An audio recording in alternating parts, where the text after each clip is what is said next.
Shalom. Nah, gimana kabarnya Bapak Ibu Saudara? Wah, luar biasa ya. Oke, kita sama-sama belajar pesan Tuhan buat kita semua ya. Saya Bapak Ibu Saudara, pagi ini agak unik ya. Judulnya adalah gini, makna di balik ucapan syukur Yesus. Makna di balik ucapan syukur Yesus. Di Alkitab banyak ucapan-ucapan syukur yang dinaikkan oleh Yesus yang tentunya saya nggak bahas semua. Karena ada penekanan, ya, ada ayat tertentu yang ini loh yang Tuhan berikan buat kita. Tetapi intinya adalah Tuhan mau kita paham makna ucapan syukur sebagaimana yang udah menjadi gaya hidup. Yesus yang senantiasa mengucap syukur dalam posisinya sebagai manusia. Dia mengucap syukur kepada Bapa dalam posisinya sebagai manusia di bumi pada waktu itu. Dia penuh dengan ucapan syukur kepada Bapa Sorgawi. Saya mau ajak kita buka Matius pasal yang ke-11 ayat 25. Saya mau ajak kita baca sama-sama. Di sini ada satu yang ditekankan ya, yang menjadi dasar pesan Tuhan adalah tentang ucapan syukur Yesus kepada Bapa Sorgawi. Oke, 1, 2, 3. Pada waktu itu berkatalah Yesus, "Aku bersyukur kepadamu Bapa, Tuhan langit dan bumi, karena semuanya itu engkau sembunyikan bagi orang bijak dan orang pandai, tapi engkau nyatakan kepada orang kecil." Nah, dari ucapan syukur yang dinaikkan Yesus kepada Bapa di sorga, ya, dalam posisinya dia sebagai manusia pada waktu itu, pesan Tuhan adalah gini, ngerti gak sih maksud ucapan syukur Yesus? Kadang-kadang gini, betul, mengucap syukur adalah gaya hidup kerajaan sorga, sebagaimana yang Yesus contohkan. Bagaimana dengan kita? Kita sebagai anak-anak Tuhan, orang-orang percaya udah dari zaman dulu dikatakan sering mengucap syukur, dan kita ikutin, ya. Banyak dari kita mengatakan ucapan syukur kepada Tuhan. Pertanyaannya gini, ngerti gak sih makna ucapan syukur itu? Apa cuman karena latah dan suruh mengucap syukur gitu? Oke, kita sering mendengar ayat-ayat yang mengatakan tentang pentingnya orang percaya mengucap syukur kepada Tuhan. Bahkan mengucap syukur bukan dalam keadaan-keadaan tertentu aja. Ada ayat yang mengatakan mengucap syukur dalam segala keadaan, dalam segala hal. Ya, seperti yang kita pernah dengar di dalam 1 Tesalonika ayat 18. Ya, mengucap syukurlah dalam segala hal, sebab itulah yang dikehendaki Allah di dalam Kristus Yesus bagi kamu. Perintahnya mengucap syukur dalam segala hal. Atas dasar ayat-ayat tersebut maka enggak sedikit orang percaya mengucap syukur kepada Tuhan di dalam berbagai keadaan. Enggak salah, ya, memang itu perintahnya. Adalah mudah mengucap syukur dikala keadaan kita sedang dalam keadaan baik, sehat, dan berkecukupan di dalam berbagai hal. Artinya ucapan syukur itu sebagai ucapan terima kasih sama Tuhan, sebagai ucapan balasan.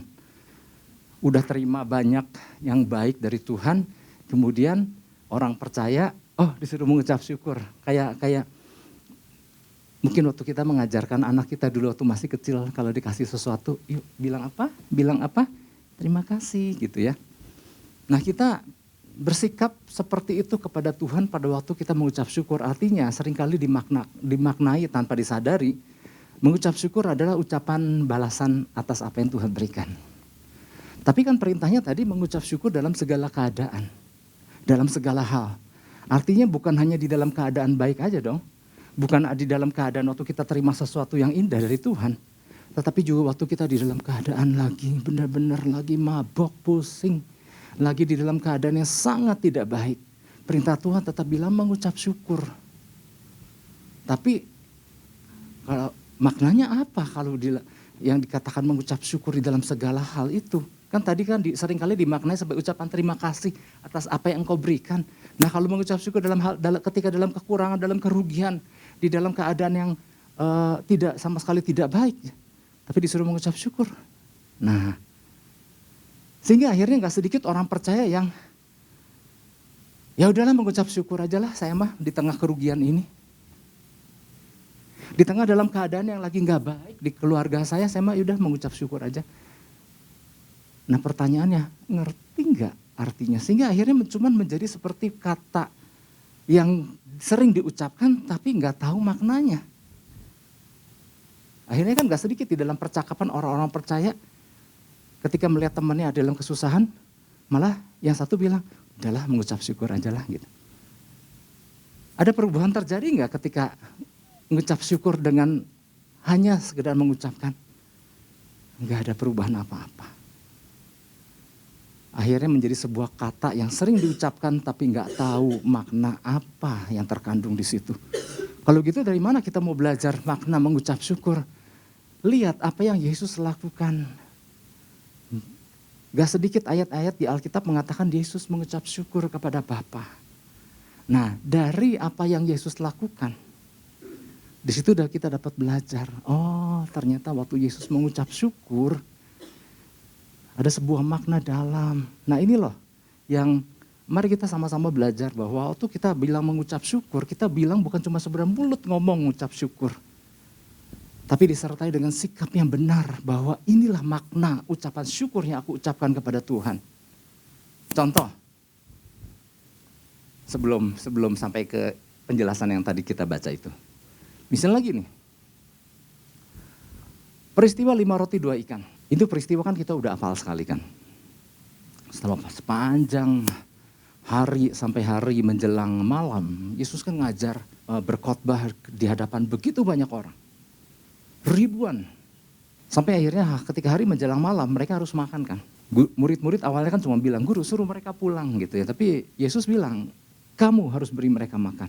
Nah akhirnya murid-murid kita udah apalah ceritanya. Saya cuma sedikit merefresh aja. Murid-murid aduh putar otak nih gimana caranya nih dapat bahan makanan. Kalaupun punya uang itu juga gak cukup untuk dibelikan roti. Akhirnya mereka menemukan, salah satu murid Yesus menemukan ada seorang anak kecil yang punya 5 roti 2 ikan. Meskipun dalam hati berpikir, ya ampun 5 roti 2 ikan cukup buat apa dengan orang ribuan ini. Tapi karena memang udah gak punya sumber lain, dia datang murid itu, ya kalau gak salah Andreas, datang kepada Yesus dan memberikan kepada Yesus. Nah Alkitab catat apa? Lalu Yesus mengambil 5 roti 2 ikan itu, kemudian Yesus menengadahkan tangannya kepada Bapa. Dan ia mengucap syukur. Setelah Yesus mengucap syukur, apa yang terjadi? Mujizat. Apa yang terjadi? Pelipat gandaan. Wow. Dari peristiwa ini, mari kita belajar. Ucapan syukur itu bukan sekedar ucapan lafal yang diucapkan kok, yang sering dikatakan orang percaya dan kemudian kosong, gak terjadi apa-apa. Lihat Yesus. Waktu dia menengadahkan tangannya ke arah Bapa di sorga dan dia mengucap syukur. Ada sesuatu yang luar biasa terjadi. Oleh sebab itu kita mau belajar ya di dalam contoh ini. Peristiwa 5 roti 2 ikan. Ada makna dahsyat di dalam ucapan syukur. Nah maknanya apa? Nah ini hanya contoh kan contohnya. Jadi di situ kita bisa belajar bahwa ada makna yang luar biasa di dalam ucapan syukur. Ini yang perlu kita pahami. Nah penjelasannya adalah gini, seringkali kan kita cuma copy paste saja kan. Yesus mengucap syukur kan ya, udah deh dalam segala keadaan kita mengucap syukur. Dan supaya ternyata efeknya kan pelipat gandaan. Supaya terjadi pelipat gandaan, aku ikutin apa yang Yesus lakukan. Aku bawa sejumlah kecil apa yang ada di tanganku, kemudian aku mengucap syukur.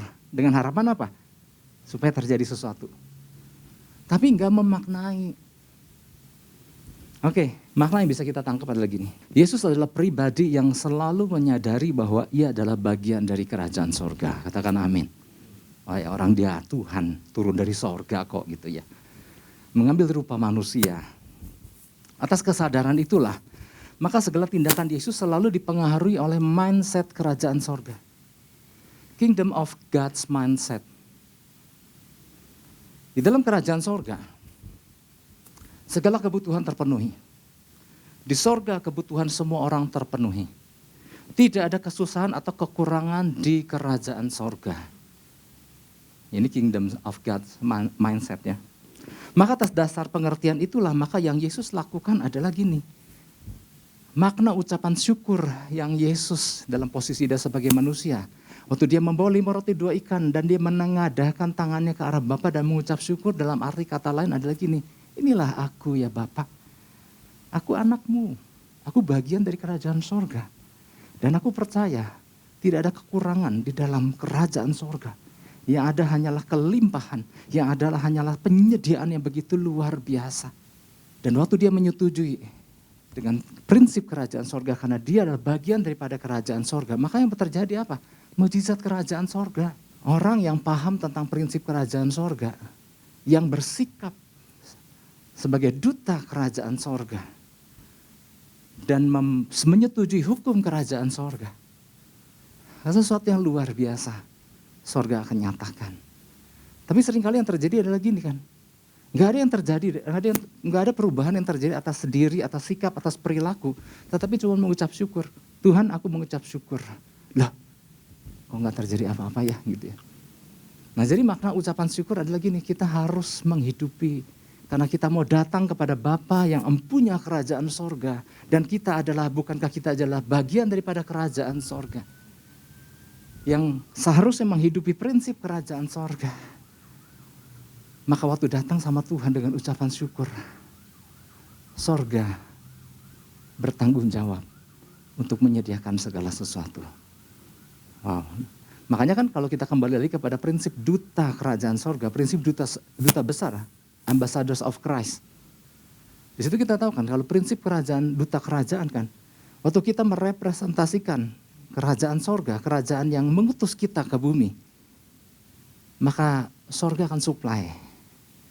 Pertanyaannya, apakah kita sudah bertindak sebagai representasi daripada kerajaan sorga? Nah ini, jadi bukan sekedar kita mengeluarkan mulut ucapan syukur semata-mata, tapi juga dihidupi oleh pribadi yang paham tentang hukum kerajaan sorga. Wah, kalau kita paham ini luar biasa Bapak Ibu Saudara. Makanya kita seringkali mendengar waktu Yesus menjelaskan tentang hal kekhawatiran. Ada satu perkataan yang diucapkan Yesus, dan itu tertulis di Matius 6 ayat 33 yang kita udah hafal. Matius 6 ayat 33 bilang apa? Tetapi carilah dahulu kerajaan Allah dan kebenarannya, maka semuanya itu akan ditambahkan kepadamu. Lagi-lagi ini prinsip kerajaan sorga. Carilah dahulu kerajaan Allah dan kebenarannya. Nah seringkali kan diartikan, saya kan pernah menjelaskan dulu ya dalam ibadah raya. Seringkali hanya diartikan carilah dahulu kerajaan Allah dan kebenarannya, seringkali diartikan apa oleh orang percaya? Ayo datang ibadah ke gereja. Gak salah dengan datang ke ibadah ke gereja. Tetapi yang dimaksud dengan carilah dahulu kerajaan Allah dan kebenaran lagi nih, hidupi prinsip kerajaan sorga, berikut hukum-hukumnya. Maka tadi selaras kan makanya dengan doa ucapan syukur Yesus kan. Maka semuanya itu akan ditambahkan kepadamu. Yang ngerti sampai sini katakan amin. Makanya kalau kita paham tentang prinsip ini dahsyat Bapak Ibu Saudara. Yang jadi masalah ada gini kan, orang percaya cuma suka minta, tapi nggak suka menghidupi. Makanya setiap perkataan-perkataan yang cuma diulang, ya karena pengen copy paste aja sekedar itu, seringkali kan nggak terjadi apa-apa. Tapi beda waktu kita menjadi representasi kerajaan surga. Surga melihat, wow, ada wargaku yang perlu dikirim bala bantuan misalnya ya. Karena dia sedang melakukan kepentingan kerajaan sorga. Maka sorga sibuk. Maka waktu Yesus bawa 5 roti 2 ikan, dia menengadahkan tangan dan mengucap syukur. Wow, sorga melihat, lihat dia membutuhkan sesuatu. Ada begitu banyak orang yang lagi lapar, perutnya kosong. Ribuan, belasan ribu bahkan. Dari kan 5.000 laki-laki kita udah ngerti tentang itu. Ada belasan ribu, ada puluhan ribu. Ayo, ada anakku di situ yang membutuhkan. Cukupi semuanya itu. Sesuatu yang dahsyat terjadi. Nah ini yang jadi pesan Tuhan. Ini jadi pesan Tuhan buat kita. Tuhan mau kita menjalani hidup yang penuh dengan ucapan syukur dalam pengertian yang benar. Hari-hari ini tidak sedikit orang percaya hidupnya diwarnai dengan berbagai keluhan. Ya, nggak sedikit ya, saya nggak bilang semua. Nggak sedikit orang percaya hidupnya diwarnai dengan berbagai keluhan. Kalau dikatakan komplain kepada Tuhan mungkin enggak ya, enggak. Siapa sih orang percaya? Enggak, aku enggak komplain, aku enggak pernah komplain sama Tuhan. Kalau dikatakan komplain kepada Tuhan mungkin enggak. Tapi pastinya enggak ada seorang pun yang mau dikata, ya karena memang pada dasarnya enggak ada seorang pun yang mau mengatakan dia komplain sama Tuhan. Namun kalau mau jujur, ya enggak sedikit orang percaya yang kadang suka dalam hati mempertanyakan Tuhan. Gimana sih Tuhan? Kok belum? Ada keluhan. Karena ada sedikit protes sama Tuhan. Apalagi kemudian ketika kita mulai membanding-bandingkan diri dengan orang lain. Aduh Tuhan kayaknya Kok pilih kasih sih Tuhan gitu ya. Ini sebetulnya sama dengan bahwa memang gak ada ucapan syukur di situ. Penuh dengan pertanyaan-pertanyaan sama Tuhan. Nah ini yang akhirnya ucapan syukur itu hanya sekedar pelengkap aja. Hanya sekedar kata pelengkap ya udah dari suruh mengucap syukur ya Tuhan. Di tengah kondisi yang dimana aku gak ngerti Engkau. Ya udah aku mengucap syukur aja dah tuh. Tanpa ngerti maknanya. Ya kita mau mengucap syukur aja lah. Gitu ya misalnya. Tanpa memahami makna dahsyat yang terkandung di balik ucapan syukur. Nah bagaimana dengan makna ucapan syukur yang terdapat dalam ayat yang diberikan Tuhan buat kita di dalam pesannya ini, Matius 11 ayat 25. Kita kembali ke Matius 11 ayat 25. Pada waktu itu berkatalah Yesus, aku bersyukur kepadamu Bapa, Tuhan langit dan bumi, karena semuanya itu Engkau sembunyikan bagi orang bijak dan orang pandai, tetapi Engkau nyatakan kepada orang kecil. Wow, ada kata ucapan syukur lagi. Yesus kepada Bapa. Kalau kita sering kali disuruh mengucap syukur, nah salah satu maknanya adalah di sini. Apa sih? Yang pertama adalah, memang cuma satu poin sih. Poinnya adalah gini, firman Tuhan yang dihidupi merupakan kartu akses. Ya dalam tanda kutip ya. Firman Tuhan yang dihidupi merupakan kartu akses menuju perkara-perkara ilahi yang luar biasa. Firman Tuhan yang dihidupi merupakan kartu akses menuju perkara-perkara ilahi yang luar biasa. Kartu akses adalah gini, mungkin di rumah tangga kita jarang gunakan meskipun di rumah yang modern dan teknologi tinggi mulai menggunakan kartu akses. Tapi ini seringkali ada di hotel-hotel atau di apartemen-apartemen di mana orang yang punya kartu akses dengan modal satu kartu. Dia bisa buka pintu banyak hal. Mau pintu tempat tinggalnya, mau pintu ke ruang fitness, mau pintu ke ruang rapat, mau pintu kemana. Karena punya kartu akses.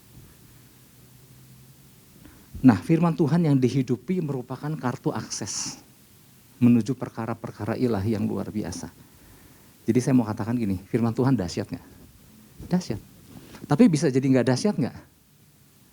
Karena diperlakukan secara salah, maka akhirnya firman Tuhan seolah kayak gak dahsyat gitu. Padahal kalau firman Tuhan ini kita hidupi, kita pahami, itu menjadi kartu akses untuk perkara-perkara yang luar biasa. Bahwa firman Tuhan atau perkataan Tuhan merupakan senjata kerajaan sorga yang dahsyat. Salah satu selengkap senjata Allah adalah pedang roh firman Allah. Jadi ternyata firman Tuhan ini dahsyat loh. Makanya adalah rugi sekali kalau orang gak peduli dengan firman Tuhan. Sangat rugi sekali kalau orang mengabaikan dan tidak menghargai firman Tuhan. Nah firman Tuhan yang saya tadi sampaikan yang dihidupi merupakan kartu akses ya. Misalnya apa sih apa yang kalau di dalam kenyataannya apa Pak? Kartu akses itu bisa membawa kita kepada perkara-perkara luar biasa. Oh ya di dalam kita sering dengar ayatnya kan tuntunan firman Tuhan aja. Jadi ketika Tuhan memberikan firman-Nya dan kita ikuti tuntunannya, kita akan mulai memasuki suatu wilayah yang baru, level baru kehidupan kalau firman itu diikuti. Kita ingatkan bangsa Israel waktu keluar dari tanah Mesir menuju tanah perjanjian, tanah perbudakan Mesir menuju tanah perjanjian kan dalam tuntunan firman Tuhan kan. Dan itu ditangkap dan dihidupi oleh Musa dan dia membawa bangsa Israel di dalam tuntunan perkataan Tuhan. Ada sesuatu wilayah baru nggak yang mereka masuki? Ada. Dari Mesir, dari satu titik ke sebuah titik menuju tanah perjanjian. Jadi kalau firman Tuhan ini kita hidupi, ini akan menuntun kita, membawa kita dari wilayah ke wilayah. Ya, contohnya banyak sekali kan di Alkitab. Kepercayaan, nah itu satu hal. Kepercayaan akan firman membawa kita kepada tingkatan iman yang lebih besar. Ya ingat kan prinsip firman Tuhan, iman timbul dari pendengaran akan firman Kristus. Jadi waktu kita dengar firman dan kita hidupi itu firman, ada iman yang timbul, ada iman yang tumbuh. Sama-sama dengar firman. Tapi kalau cuma sekedar dengar dan tidak menghidupi, maka ya firman ya tetap firman ya begitu aja tidak terjadi. Tetapi waktu kita tangkap, kita hidupi, ada sebuah lonjakan iman yang terjadi. Dan saudara tahu iman adalah mata uang untuk masuk ke wilayah-wilayah dahsyat di dalam kehidupan kita. Iman itu mata uang kerajaan sorga. Jadi waktu kita masuk ke dalam wilayah kerajaan sorga dan mujizat dan perkara-perkara dahsyatnya perlu mata uang. Mata uangnya namanya iman. Seseorang yang mau pergi ke luar negeri aja, itu rupiahnya dia harus tukar dulu dengan mata uang. Misalnya kalau mau pergi ke Singapura, itu rupiahnya harus ditukar dulu menjadi mata uang dolar Singapura. Karena kalau kemana-mana pakai uang rupiah, gak semua orang mau terima. Tapi kalau kita tukarkan dulu itu serupiah, ya meskipun rate-nya lumayan, perbandingannya lumayan besar, tetapi waktu kita menukarkan, kita bisa leluasa. Waktu kita ada di negara itu karena kita pegang mata uang itu. Iman itu bagaikan mata uang. Kalau kita mau hidup di dalam prinsip kerajaan sorga, dan rindu untuk mengalami perkara-perkara yang dahsyat dari kerajaan sorga, perlu mata uang. Iman namanya. Apa namanya? Iman. Iman dari mana? Iman timbul dari pendengaran akan firman Kristus. Kalau di dalam terjemahan aslinya iman timbul bukan dari logos, tapi ditulis rema. Perlu relasi sehingga kita dapat sesuatu perkataan Tuhan. Dan itulah membuat iman lonjak. Dan iman itu modal dasar untuk kita masuk ke wilayah-wilayah supranatural yang lebih dahsyat. Dahsyat dan lebih dahsyat lagi. Ya makanya atas dasar modal iman kan, waktu murid-murid Yesus diombang-ambingkan oleh badai, Yesus kan datang berjalan di atas air kan.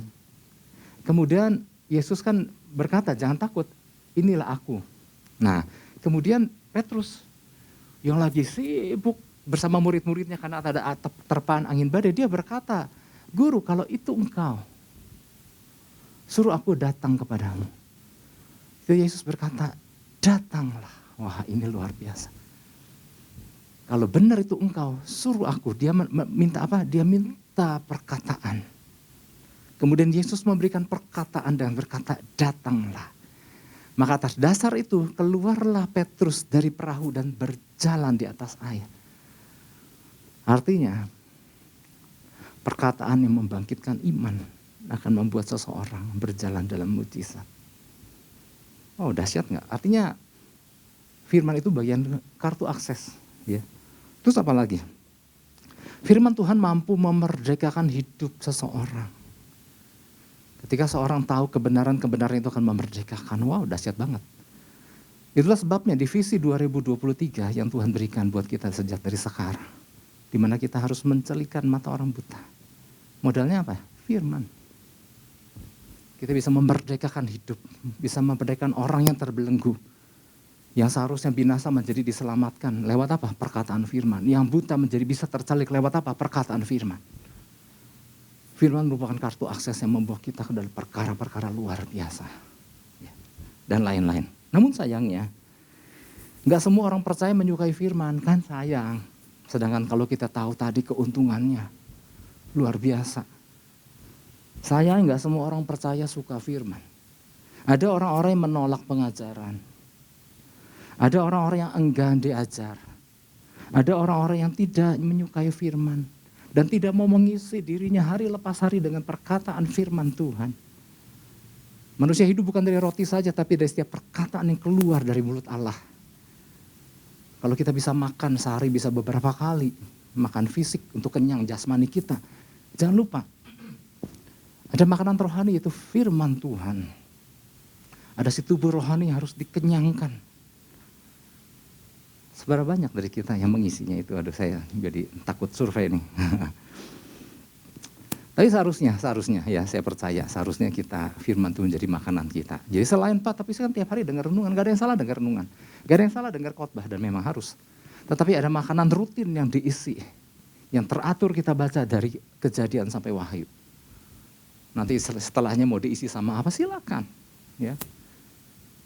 Ada orang percaya yang belum memiliki kebiasaan membaca firman tadi ya. Orang percaya tidak mempercayai perkataan Tuhan melalui pesannya. Apa sih pesan Tuhan aku mah kayak itu mah kayak orang manusia gitu ya. Kadang-kadang ada orang yang meremehkan. Ada orang yang gak mempercayai nubuatan. Ya meskipun memang harus diuji. Akibatnya ketika orang gak terlalu suka sama firman, tidak ada kehidupan rohani yang tumbuh. Nah sekarang saya mau jelaskan yang tadi Matius 11 ayat 25. Apa sih makna waktu Yesus berkata, aku mengucap syukur kepadamu Bapa Tuhan langit dan bumi. Karena semuanya itu engkau sembunyikan bagi orang bijak dan orang pandai, tapi engkau nyatakan kepada orang kecil. Ini Yesus lagi ngomong apa sih? Nah, ini kan lanjutan, maka kita perlu tahu perkataan-perkataan apa yang terjadi sebelumnya. Saya mau ajak kita buka, ini kan ayat 25, mari kita buka ayat 20. Matius 11 ayat 20. Sebetulnya kan Yesus lagi mengecam di situ, di ayat-ayat sebelumnya. Lalu Yesus mulai mengecam kota-kota yang tidak bertobat, sekalipun di situ ia paling banyak melakukan mujizat-mujizatnya. Di ayat sebelumnya sebetulnya Yesus lagi mengecam dengan mengatakan kata celakalah. Wah, ini udah keras sekali perkataan Yesus. Ayat 21. Celakalah engkau Korazim, celakalah engkau Betsaida. Karena jika di Tirus dan di Sidon terjadi mujizat-mujizat yang telah terjadi di tengah-tengah kamu, sudah lama mereka bertobat dan berkabung. Ayat 22. Tapi aku berkata kepadamu, pada hari penghakiman, tanggungan Tirus dan Sidon akan lebih ringan daripada tanggunganmu. Kita sering baca ini kan? Nah, mundur satu ayat. Yesus lagi mengecam kota Korazim dan Betsaida. Termasuk sebenarnya kalau kita baca seluruhnya secara lengkap ada Kapernaum di situ. Kenapa Yesus mengecam kota-kota itu? Ini kota-kota adalah kota-kota yang paling banyak Yesus mengadakan mujizat di situ. Sampai Yesus bilang begini, kalau sampai di Tirus dan Sidon, kota di mana Yesus gak hadir di situ. Di Tirus dan Sidon di mana kota yang bobrok itu, kota yang moralnya begitu rendah, kota yang kacau balau itu. Di mana ke kota-kota itu Allah mengirimkan nabi-nabi yang luar biasa. Ada Yesaya, ada Yeremia, ada Yehezkiel.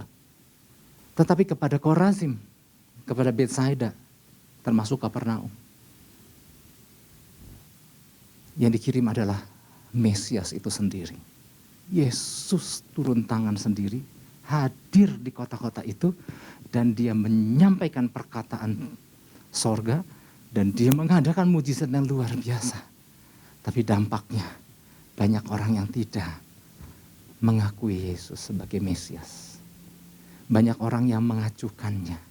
Sampai-sampai Yesus bilang, seandainya aku hadir di Tirus dan Sidon, mereka udah jauh lama bertobat.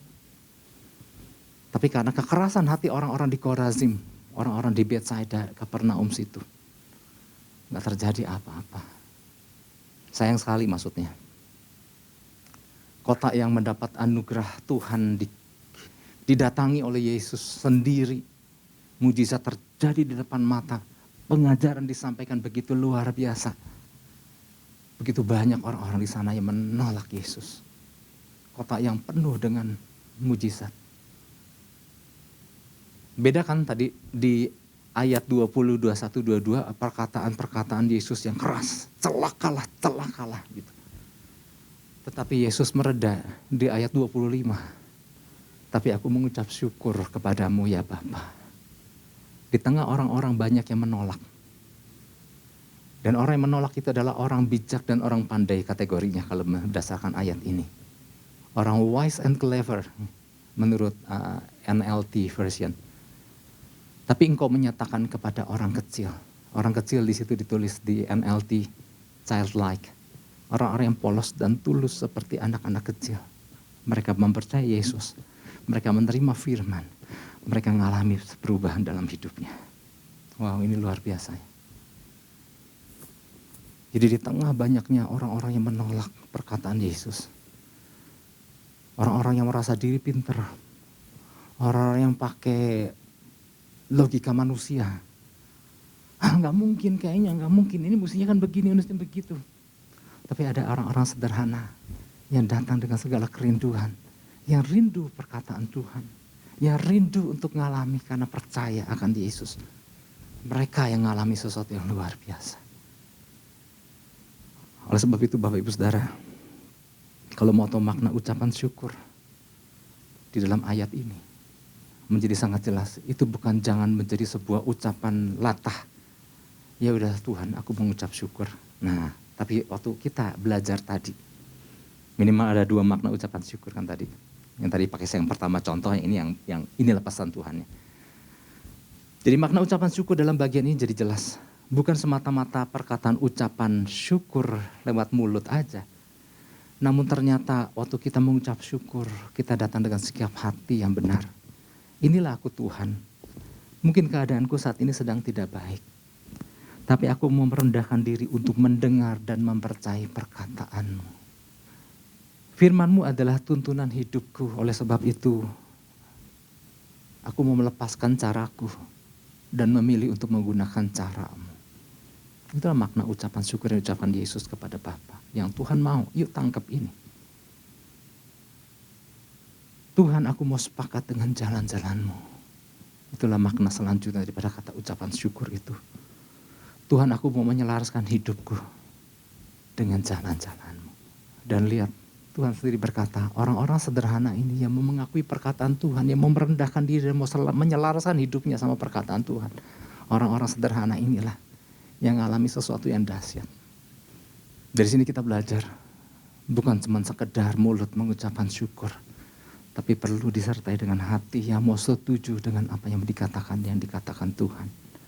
Berarti mau setuju dengan firman-Nya, mau menyelaraskan diri kita sama cara Tuhan. Makanya Bapak Ibu Saudara, kita kan hampir jarang membahas yang tadi kan. Kalau dimajuin sedikit, ada satu ayat yang sering kita dengar. Maju beberapa ayat, ini kan ayat 25 ya. Maju ke ayat 28. Tuhan senang dengan orang-orang yang dikatakan childlike, bukan kekanak-kanakan ya, jangan salah arti. Orang yang tulus, polos, yang mau belajar, yang setuju akan Tuhan. Maka Yesus undang kan, ayat 28, marilah kepadaku.